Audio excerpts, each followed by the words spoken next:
Hello friends, Radhe Radhe. आप सब लोग कैसे हैं? कल हमने शुरू किया था महारास का प्रारंभ। आज हम उसको पूरा करेंगे। आपको मेरा भागवत जी पढ़ना अच्छा लग रहा हो, कृपया करके चैनल को सब्सक्राइब करिए, वीडियो को लाइक करिए और कमेंट करना ना भूलिएगा। ब्रजवासी नारियों की भगवान के साथ की क्रीड़ा की जो धीर मनुष्य श्रद्धा पूर्वक श्रवण और वर्णन करता है, वह भगवान की परम भक्ति पाकर हृदय के रोग स्वरूप कामदेव से मुक्त हो जाता है। आरंभ में गोपियों ने कहा है, हम सभी विषयों का त्याग करके आई हैं, यहाँ तक कि अपने स्त्रीत्व का भी हमने त्याग किया है। उन्होंने अंत में कहा है, हमारे हृदय में यदि कुछ मालिन्य काम हो तो उसे मिटा देना। गोपियों के काम संबंधी वचन कुछ लोगों को अखरते हैं, किंतु उनके आरंभ और अंत के वचन भी ध्यान में रखने चाहिए। रासलीला का श्रद्धा पूर्वक श्रवण और वर्णन करने से भगवान के चरणों में पराभक्ति प्राप्त होती है और शीघ्र ही वह हृदय रोग काम विकार से मुक्ति दिलाती है। उनका काम भाव हमेशा के लिए नष्ट हो जाता है। रासलीला के पहले अध्याय में परमात्मा का आत्मा के साथ रमण है, जिस प्रकार प्रभु के सर्वांगों के साथ रमण है। भागवत का जानते थे कि लोग कई आशंकाएं करेंगे, सो उन्होंने स्पष्टता भी की है। राजा परीक्षित ने भी कुछ प्रश्न किए थे।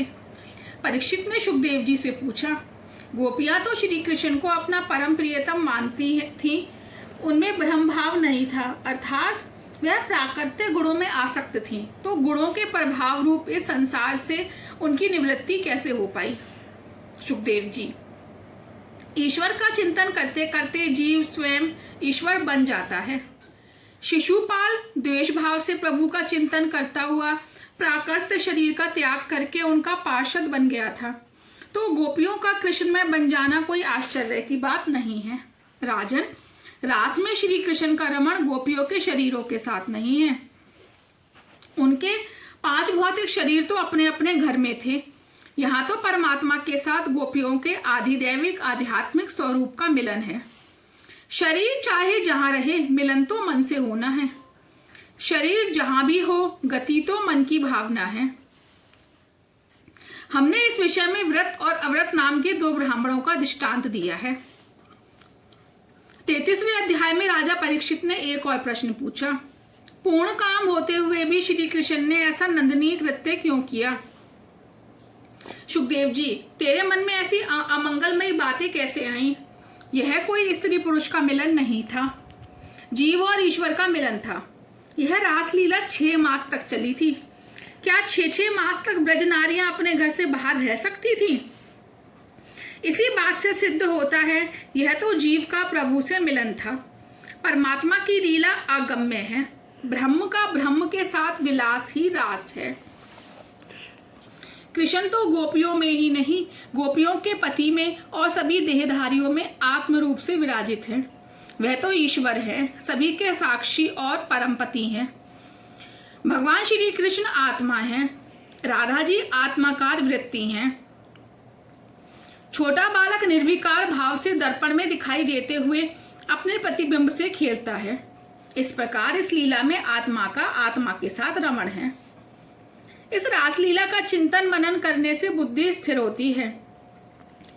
बुद्धि तो चंचल है, 5 विषय उस पर अधिकार जमाना चाहते हैं, किंतु बुद्धि तो एक ईश्वर को ही अर्पण की जानी चाहिए। जीव का सच्चा पति ईश्वर ही है। गीता में अर्जुन से श्री कृष्ण ने कहा है, अपनी बुद्धि तो मुझे दे दो। काम अदृश्य है, इस अदृश्य काम को मारना है। वह सबको मारता रहता है। क्रोध लोभ आदि चले जाते हैं, किंतु अनेक अनर्थों के मूल काम का जाना बड़ा कठिन है। जिसका काम मरा उसका संसार भी मर जाता है, वह मुक्त हो जाता है। अगर काम को जीतना है तो केवल दूध और चावल का ही भोजन करो। रात्रि के समय गोपाल जी की पूजा और रासलीला का पठन करो। रात्रि के दूसरे पहर में काम अधिक सताता है, उस समय 12 बजे श्री कृष्ण का स्मरण और पूजा करोगे तो काम नष्ट हो जाएगा। किसी भक्त ने पूछा, श्री कृष्ण ने रात के 12 बजे ही क्यों जन्म लिया था? भगवान ने स्वयं उत्तर दिया, यदि मेरा कोई भक्त उस समय मेरी सेवा पूजा करेगा तो वह काम के अधीन नहीं हो पाएगा। जीव को काम से बचाने के लिए ही मैंने रात के 12 बजे जन्म लिया है। भागवत तो भवरोग की औषधि है, किंतु सभी व्रत नियमों का विधि पूर्वक पालन करना चाहिए। स्वयं श्री कृष्ण भी ब्रह्म मुहूर्त के समय शैया का त्याग कर देते थे। महाप्रभु वल्लभाचार्य जी त्रिकाल संध्या हमेशा करते थे। एक बार वे जगन्नाथ जी के मंदिर में गए। एकादशी का व्रत था। प्रसाद मिला, सुगुड़ी लड्डू विशेष को। अब करे तो क्या करें, समस्या आ पड़ी। प्रसाद के प्राशन से एकादशी के व्रत खंडित हो रहे हैं और प्राशन ना करने से प्रभु के प्रसाद का अपमान होने जा रहा है। उन्होंने सारी रात प्रसाद को हाथों में ही रखा और उसका गुण अनुवाद करते रहे। द्वादशी का प्रभात प्रकट हुआ तो प्रसाद ग्रहण किया। महाप्रभु वल्लभाचार्य जी कहते हैं, विषय सुख में फंसे हुए विलासी के लिए यह पुष्टि मार्ग निषिद्ध है। श्री कृष्ण कैसे संयमी थे, उसका वर्णन हमने ऊपर बड़े विस्तार से पढ़ा है। वे गोकुल में जूतों, सिले हुए कपड़ों, अस्त्रों शस्त्रों का उपयोग नहीं करते थे और मुंडन भी नहीं कराते थे।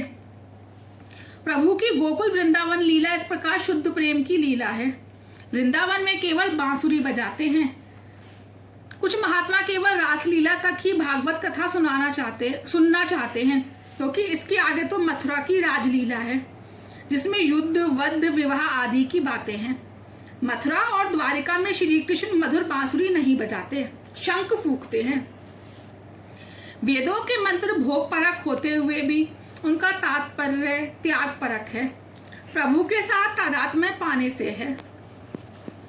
वेदांत अनुभव का विषय है, केवल वाणी विलास का नहीं। यदि जेब में से 5 रुपए का नोट गुम हो जाएगा तो परीक्षा हो जाएगी कि वेदांत के मंत्रों को तोतों की भांति बोल लेने वाला वह वास्तव में वेदांती है भी या नहीं। 5 रुपए की नोट की कोई कीमत ही नहीं है, किंतु उस नोट के लिए अतिशय आसक्ति का होना बुरा है। वेदांतों के सिद्धांत का अनुभव सरल नहीं है। गोपियों ने तो भक्ति का सरल मार्ग बतलाया है। प्रतिदिन रात्रि को इस रासलीला का चिंतन करो। बड़े बड़े महात्मा भी इस कामनाश के हेतु रात्रि को स्नान करके इस रास पंचाध्यायी का पाठ करते हैं। यह लीला चिंतनीय है, अनुकरणीय नहीं। इस लीला द्वारा भगवान ने काम का पराभव किया है। काम सबसे बड़ा हृदय रोग है। काम क्रोध को जन्म देता है।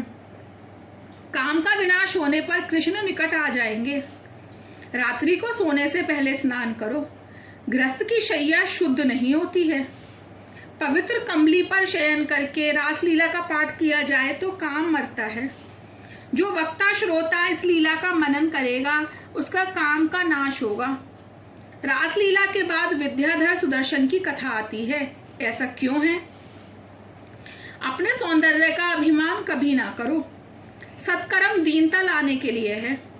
प्रभु को दीनता प्यारी है। उद्धत व्यक्ति प्रभु को पसंद नहीं है। किसी भी जीव को क्षुद्र मानने वाले व्यक्ति की भक्ति कभी फलवती नहीं होती। जहां जहां दृष्टि दौड़े वहां ईश्वर का दर्शन करना ही दीनता है। दीनता तो प्रभु को प्रसन्न करने का साधन है। रावण की तपस्या भी कुछ कम ना थी, किंतु उसमें भोग लालसा थी, दीनता नहीं। अपने को निराभिमानी बतलाने वाले भी सूक्ष्म रीति से अभिमानी ही हैं।